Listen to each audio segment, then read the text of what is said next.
नमस्कार दोस्तों। तो भाई देखिए, आज मैं आपको अपने गुलाब के कुछ प्लांट दिखाऊंगी जो मैंने मंगवाए हैं नर्सरी से। ये इस तरीके की पॉलीथीन में है और 4 गुलाब मंगवाए हैं मैंने। अच्छी सी ग्रोथ हो रखी है इनमें और जल्दी ही इनमें फूल खिलने शुरू हो जाएंगे। और एक में इसमें कली बनी हुई थी, तो ये बरसात सी हो रही थी हमारे यहाँ 2-3 दिन पहले ही, तो मैंने ये तब रिपोर्ट कर दिया था लाने के बाद। और नर्सरी से लाने के बाद ये मैंने 3-4 दिन बाद लगाया था।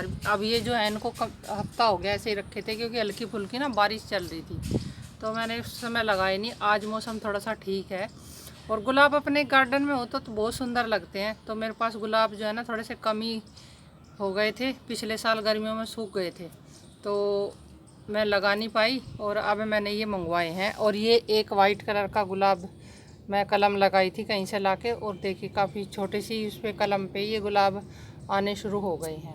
तो देखिए पॉलीथीन में से मैंने ये निकाल लिया एक तो इस तरीके से, और ये गमला लिया है मैंने, ये 10 इंच का गमला है, इसमें मिट्टी डाल ली। और ये जो मिट्टी है ना, ये गोबर की खाद और मिट्टी है। गोबर की खाद एक हिस्सा है, 2 हिस्से हैं मिट्टी, तो मिला के मैंने इस तरीके से इसको तैयार कर लिया था।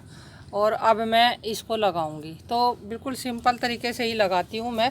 और ये मौसम अच्छा है, अगर गुलाब आपको लगाने हैं तो इस मौसम में आप लेके लगा सकते हैं, अच्छे चल जाते हैं। तो देखिए काफ़ी सुंदर सुंदर से कलर हैं। अब ये तो खिलेंगे तब पता लगेगा। और वैसे ये देसी गुलाब हैं, एक ऑरेंज कलर का है इसमें और ये है डार्क गुलाबी। और अब जो ये खिलेंगे इनका पता लगेगा बाद में। वैसे ज़्यादातर उन्होंने रेड ही कह के दिया है, कुछ कई बार क्या होता है कि नर्सरी में भी पता नहीं चलता किस कलर के हैं। तो चलो देखते हैं किस कलर के इसमें फूल खिलेंगे। और इस तरीके से देखिए मैं लगा देती हूँ निकाल के पन्नी में से। सिंपल सा ही तरीका होता है लगाने का, कोई ज़्यादा वो नहीं, इसकी ज़्यादा छेड़छाड़ नहीं करी मैंने। जैसे ये पॉलीथीन में था ना, इसी तरीके से इसको अगर ज़्यादा छेड़छाड़ कर देते हैं ना तो वो फिर चलते नहीं हैं गुलाब बढ़िया।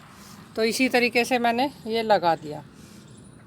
ये देखिए अब इसमें मिट्टी डाल दूँगी, अच्छे से डाल के फिर दिखाती हूँ। तो भाई देखिए ये दोनों जो गुलाब मैंने लगाए हैं अच्छे से इसमें मिट्टी डाल दिया है। और नर्सरी से लाने के बाद अगर हम ऐसे ही लगा देते हैं तो वो ज़्यादा सही चलते हैं। कई बार हम उनकी मिट्टी हटाते हैं ना अगर, तो उतना अच्छा चल नहीं पाता, क्योंकि एक मिट्टी से दूसरी मिट्टी में लगने के बाद कई बार कोई भी प्लांट इतनी आसानी से चल नहीं पाता। मेरा तो अपना यही अनुभव है।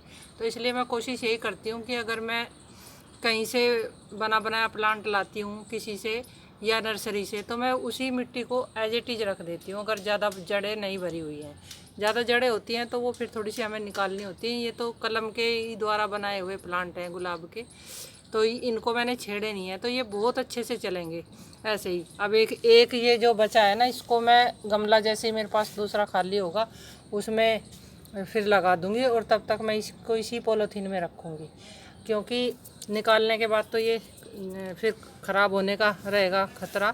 और इस तरीके से इसमें ये रखा रहेगा, किसी ऐसे कोई दिक्कत नहीं होगी। चाहे इसको मैं 10-15 दिन भी आराम से रख सकती हूँ। वैसे गमला कोई ना कोई खाली हो ही जाएगा। गार्डन में जब बहुत सारे प्लांट होते हैं ना, तो कभी कोई खाली होता रहता है।